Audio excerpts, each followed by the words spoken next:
So, the legend of Mary Myers, thank you for being here. Thank you for having me. Such a pleasure following you through the years. All the things you do around the Power Platform. Also, now here the AI Copilot. So first of all, if you want to introduce yourself, what do you do? What is the legend? The legend. Gosh, that's quite a statement. So I've been really excited and really happy in the Dynamics and Power Platform space here since 2018. I was an end user. Turned to MVP, I guess. We got to throw that in there one time. But yeah, it's been a really great journey of being here in the community, and our company now, I guess I say I'm kind of by the people, for the people. I started, I learned about the Power Platform in a user group, and I got so excited about it, really passionate. Fast forward a couple of years, and now I've been running my own company for the last 3 years. Congratulations. And how does that feel, first of all, being a business leader within the Dynamics community? It's an absolute honor. It's also exhausting, but it's an absolute honor. It's kind of a dream come true. I remember when I first got into the technology space, I was so lost. But before that, I've come from running various different companies and being in different places and positions. I know how to work with companies, but from the technology standpoint, I never thought I would be, kind of at the forefront. So it just seems amazing to now have enough skill set to be able to run a company in the dynamic space or in the technology space even. So it's very exciting. Yes, it's incredible. Right? And so one of the things is Copilot and AI. This is where we're here today at Copilot Summit. What do you think of all this Copilot craziness? Do you think it's here to stay? Do you think it's just going to continue rising and shining and making our lives better? What are your thoughts? Yeah, no, I'm really, really excited. I mean, I use Copilot or a form of AI every day, all day, for so many different tasks as a business owner. Right? Yeah. The ability that AI helps me to scale. I use it a lot in my marketing. I use it for analysis. There's so many different things I personally use it for to grow my company. So I'm a big believer. I think that it's really important to be an early adopter in new technology. I was so excited to come here. It's worth everything for me to be here and learn from everyone and hear some of the other different thought leaders, right, in this space. I was an early adopter in the Power Platform, right, and saying, hey, let's learn this. And that was absolutely astronomical to my career. And so a year and a half, I can't tell time, November of 2023, we'll say. It feels like yesterday and 10 years ago at the same time. Yeah. Right? When kind of Copilot first started coming out, I started jumping into it then, right? Because I knew the value of it, I guess from the Power Platform. And so really been diving into it for, a little over a year now. We're rolling it out with customers and different solutions. So I think it's here to stay. I think it's going to be a change, right? Maybe not like flying cars change, but I think it's a thought process change, right? Like how we're doing things. It's still the same, but a little bit different. It's kind of like going from Windows 7 to Windows 10. You know what I mean? It's similar, but different. Yes, and they were talking about Ray Smith, right? Yes. Yesterday or the day before, talking about how there's going to be a Copilot for everyone, an agent for everyone as well. Yeah. And we're now seeing autonomous Copilot, right, our agents, and it's really going to enable us to do much more as individuals. So now, and they also talked about yesterday that the main programming language now is English. How crazy is that? Yeah, but how crazy is that? And yet, such a skill. Right? Such a skill to get proper prompts, right? And so I think when people are like, oh, jobs are going away, I was kind of surprised to hear a little bit of fear that seems to be in this space. I go to a lot of different conferences, and so it's a conversation we have, and I thought it was interesting to just kind of hear that. I don't think that there's a fear, everything's going to change, but yeah, I think it's going to be all about the prompting, right? That external knowledge that you have, that history, right? That nobody can replace. How you articulate that, right, is going to, really identify your problems. So. Absolutely. So we were talking about now as a colleague from an implementation perspective, is that now implementation cycles are going to get shorter, but our value as consultants is going to get greater because we're going to be able to bring industry expertise or experience, things that AI can't understand, right? Yeah, and it's, awesome that you say it. So in one of the keynotes the other night, they were speaking about how like the first $1 billion one-person company, one, I think that's cool. I also think, gosh, that might be a little bit lonely. But with that being said, from a consulting standpoint, that's what I think about, right? Like there's a lot of, big firms and smaller firms, and how, as I'm obviously a very small firm, and how do we scale that, right? And I think from an implementation standpoint, like AI is so valuable. So for example, I got put on this project. Somebody asked me to come work on a Business Central project. They were kind of like halfway through it, but then I had to kind of take over that project at like a halfway through point. I had missed a lot of the discovery meetings, right? And we had time to go, not a lot of time to get caught back up where we needed to be. Now, obviously, there is a consulting method of if you're thinking about the client in the shower, then you're billing for the client. You know what I mean? And so there's a lot of people that would say, okay, cool, go back and watch all of the videos, right? Because, that would have been, it was actually 80 hours worth of videos and content that I needed to catch up on, right? That's a great paycheck. Right? In some regards, that's a great paycheck to sit there and watch 80 hours from a consulting standpoint.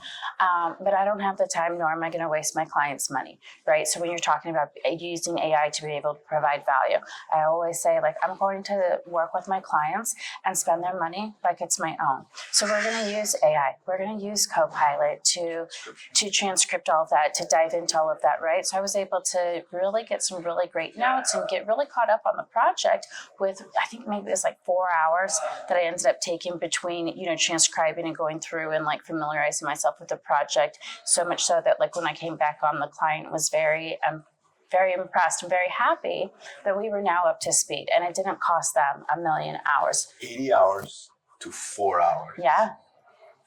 That's tremendous, right? That is just incredible. Right. Exactly. To be able to do this acceleration, and it's just here to stay, right? And it's going to continue.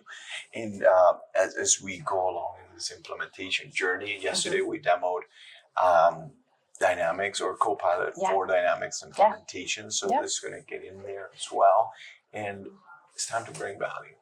Absolutely. I think to your point, it's the time. I think when people are worried about different things, right? Yeah. They need to understand or identify what value can you bring to the table? How are you going to change, right? So if you're one of those people that's on a group project and you're great at slapping your name on there, but maybe your input level wasn't as great as the rest of your team, dare I say, then maybe you should be scared, right? I think that AI forces people to bring value to the table, right? And as long as you're bringing value to the table, what's there to worry about? Absolutely. So interestingly enough, the key resonating word throughout the whole week has been value. Yeah. The value to the marketplace, the value to our customers, the value to each other through AI. Yeah. So that's fascinating. So Mary, want to shift a little bit as well. Talk about, I know you're super involved in the community as well, right? Could you tell us a little bit more about that? I have this little saying that like this Dynamics community, like this is how I've always wanted to feel. Like I've always wanted to belong in a place, right? And that's how I feel being in the community. And that's how it's always been for me ever since I feel like I kind of got into the dynamic space and was lucky enough. So for me, it's really important to continue to give back and try to do my part to foster that feeling for other people, right? Because if you can make just a difference in like one person's, life, or help just one person in one way see something, then gosh, isn't that great? Like, I am so thankful that, throughout my entire career and life that people have, given me a chance. I've been lucky enough, right, in all these different opportunities. So I just try to find some ways to do that. And there's so many ways, right? That's why I'm really passionate about the community. I do a lot of work with TechFluent as one of the organizations that I'm super passionate about. As a single mom, whenever I got into tech, that day, I doubled my income with one signature, right? And that is astronomically life-changing to be able to go to, struggling to stability. Yeah. Right? I think stability is something that we often overlook. And so I love working with the TechFluent community and the students, because I see a bunch of people, right, that are just like me, where I was, 6-7 years ago. And how great it is that I can maybe show them. And I always say too, like, if we see somebody that's just a chapter or two ahead of us, then we know that it's possible. Absolutely. Right? It's not like, if it's Oprah, of course, Oprah can do anything she wants, right? She has unlimited resources, right?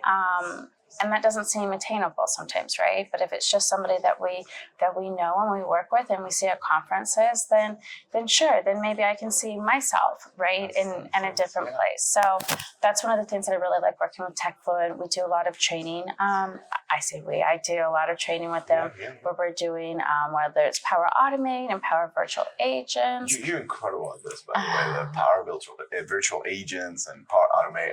I've never seen somebody so fluent at this than you. So by the way,